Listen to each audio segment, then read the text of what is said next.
শুভ সকাল আমার প্রিয় বন্ধুরা, আশা করছি তোমরা যে যেখানে আছো সকলেই ভালো আছো। আমিও বেশ ভালো আছি। বাঁকুড়া জেলার এক সবুজ ঘেরা গ্রাম থেকে আমি তারা তোমাদেরকে জানাচ্ছি আমার ব্লগ চ্যানেলে অনেক অনেক ভালোবাসা গো। তো বন্ধুরা, বলতে বলতে দেখো আমার এদিকে বালতিটা ধোয়া হয়ে গেছে, আর এখন আমি বালতি করে জল নিয়ে চলে যাচ্ছি।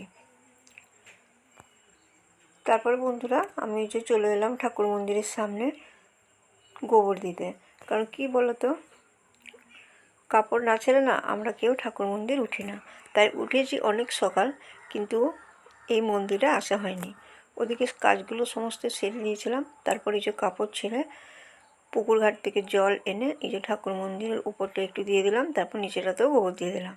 তারপর আমি একে একে তুলসী মঞ্চ, ওই বেলগাছের গোড়া, ওগুলো সব গোবর দিয়ে দেবো। তো চলো।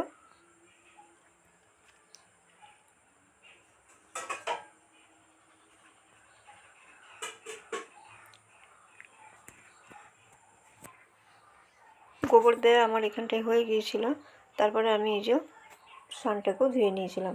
তারপরে যে ঠাকুরের ফুলও তুলে নিলাম, কারণ বারবার কাপড় ছেড়ে কাজ করা খুব অসুবিধা হয়। তাই ঠাকুরের কাজগুলো একেবারেই সেরে নিলাম। তারপরে চলে এলাম চা করতে।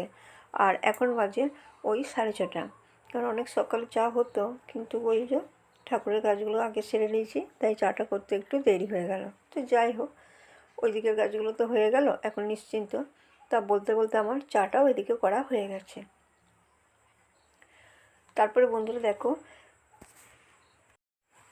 যেসব বাসি জামা কাপড়গুলো ধুয়ে দেওয়া হয়েছিল সেগুলো কিছু কিছু শুকিয়ে গেছে, আর কিছু কিছু এখনও ভিজে আছে।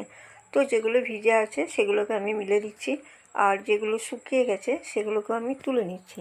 আর যেগুলো শুকনো কিছু ভিজে সেগুলোকে আমি এখন উল্টে পাল্টে আবারও রোদে দিয়ে দিচ্ছি। তাই এই যে বলতে বলতে আমি আমার নাইটিটাকে রোদে দিয়ে দিয়েছি। ওদিকে আমার একটা নাইটি আছে, আবার এই একটাও নাইটি ভিজে আছে, এটাকেও আমি মিলে দিচ্ছি। তো এই নাইটিটা মনে হচ্ছে শুকিয়ে গেছে, শুকিয়ে গেছে এটা। তো চলো, নাইটিটাকে আমি এখন ইটের উপরে রেখে দিচ্ছি। আর যে দেখছো, এই তারটা না বড়, কিন্তু বড় হলে কি হবে, তারটা ওখানে আটকে আছে, ওখানে গাছপালাগুলো আছে, ওই জন্য ওগুলো মিলা যাচ্ছে না। তাই এইগুলো দিয়ে উল্টিয়ে পাল্টিয়ে আমাকে শুকাতে হবে। আর যেগুলো আধ শুকনো সেগুলো ওই বেড়াতেও দিয়ে দেবো। আর এই কাপড় এগুলো তো বেড়ায় দেওয়া যাবে না, মানে খচে ছিঁড়ে যাবে। তাই এগুলোকে আমি এখন এই তারেতেই ভালো করে মিলে নিচ্ছি। আর এই কাপড়টা নতুন নতুন হলে কী হবে, এটা আবার একটু খোঁচে ছিঁড়েও গেছে। তো যাই হোক, কাপড়টা মিলে দিলাম। এদিকে মায়ের কাপড়টাও তুলে নিয়েছি। আর এই যে এই নাইটিটা একটু ভিজে আছে, তো এটাকে আবার দিতে হবে।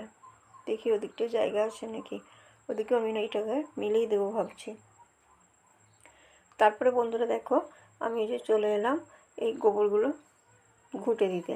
কারণ কি বলতো, যেখানটায় আগে ঘুঁটে দিতাম না সেখানটাতে রোদ, এখন জায়গাটা চেঞ্জ করেছি, তাই এই ছায়াতে গোবরগুলোকে জড়ো করে রাখা হয়, আর এখানটায় বসে বেশ দেওয়াও যায়। আর এই যে দেখছো ফেলা কাঠ আছে, এই ফেলা কাঠ, তারপরে ঘুঁটে, তারপরে ওই যে কী বলে ধানের কুঁড়ো, এগুলো দিয়ে এখন রান্নাটা হয়। আর গ্যাসে ওই টুকটাক তরকারি, দুধ গরম, চা এগুলো করি। কারণ কী বলতো, মানে গ্যাসের খুব দাম। তাই যেহেতু আমাদের বাড়িতে কাঠ আছে প্রচুর পরিমাণে, আর এই যে গোবরও আছে, তাই এগুলো দিয়েই আমরা রান্না, রুটি করা এগুলো সেরে নিই। আর বন্ধুরা, কাঠ দিয়ে না রান্নাটাও ভালো হয়, কারণ আমি রান্না বসিয়ে কত কাজ করলাম, ওদিকে জামা কাপড় তুললাম আর করলাম, গ্যাসে তো কিছু তরকারিও করলাম কাঠ আর ঘুঁটে মিটিয়ে। তা আমার রান্নাটা ওদিকে সারা হয়ে গেছে ওই ফাঁকে, আর এদিকে আমি এখন ঘুঁটেগুলোকে দিয়ে দিচ্ছি।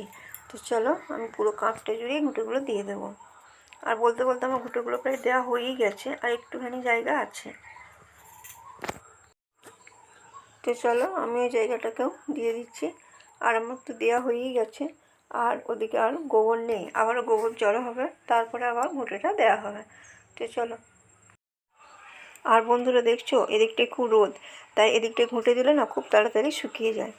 তারপরে বন্ধুরা দেখো, আমি চলে এসেছি ছাঁটা এবং বস্তা নিয়ে জঙ্গলের ভেতর পাতা কুড়োতে। আর এই যে দেখতেই পাচ্ছ কত পাতা পড়েছে। আর এই পাতাগুলোকে যদি এখন কুড়িয়ে না রাখি না, তাহলে এগুলো ঝড়েতে নষ্ট হয়ে যায়। আর এমনিও সন্ধ্যার দিকে কিন্তু এদিকে আসা যাবে না। আর এদিকেই তো আমাদের পুকুর ঘাট, তাই এদিকটাতেই রাত্রেবেলায় আমাদেরকে পুকুরে নেমে জল নিতে হয়। আর দেখছো কত পাতা ঝরে গেছে, দেখছো জাম গাছটায় নতুন পাতা গজিয়েছে। আর এই যে দেখো পুকুরের জলটাও খুব সুন্দর। আর এই যে দেখছো আমাদের মাটির দোতলা বাড়ি, এই যে বাড়ি, আর এটা হচ্ছে আমাদের রান্নাচালা। দেখো রান্নাচালার কপারটা কিন্তু ভেঙে গেছে, এদিকে কিন্তু আবার ইঁদুরও ঢুকে যায়। আর এই যে বাঁশ, কত বাঁশ আছে, ওই দিকেও আছে, ওই দিকেরগুলো কিন্তু এদিকে দেখানো যাচ্ছে না। তো দেখো, আর ওই যে দেখছো ইটের একটা ঘর আছে ওই কনে, আর ওই যে কনে ঠাকুরের মন্দির দেখতেই পাচ্ছ, যে সে মন্দিরটা তোমরা দেখো। আর এখানে পাতাগুলো না ঠিক মতো কুড়ানো যাচ্ছে না, তাই এই যে ওই নারকেল খাড়ির ঝাঁটাটা বাদ দিয়ে এই যে কঞ্চিরই একটা ঝাঁটা করে নিয়েছি। এটাই কিন্তু বেশ ভালো পাতাগুলো জড়ো করা যাচ্ছে। আর অনেকগুলো পাতাও ইতিমধ্যে আমি বস্তাটাই কুড়িয়ে নিয়েছি। আর বন্ধুরা, এই পাতাগুলো না খুব শুকনো, এগুলো দিয়ে কিন্তু ভালো উনুন ধরানো যায়, আর এমনি টুকটাক কাজগুলো এগুলো দিয়ে হয়ে যায়। তাই এই পাতাগুলোকে এখন কিন্তু জ্বালানি হিসেবে ব্যবহার করব না, এগুলো এখন রেখে দেবো। সেই বর্ষার সময় এগুলো দিয়ে ভালো উনুন ধরানো যাবে। আর এখন তো কেরোসিন খুব একটা পাওয়া যায় না, তাই এগুলোকেই যত্ন করে রাখবো।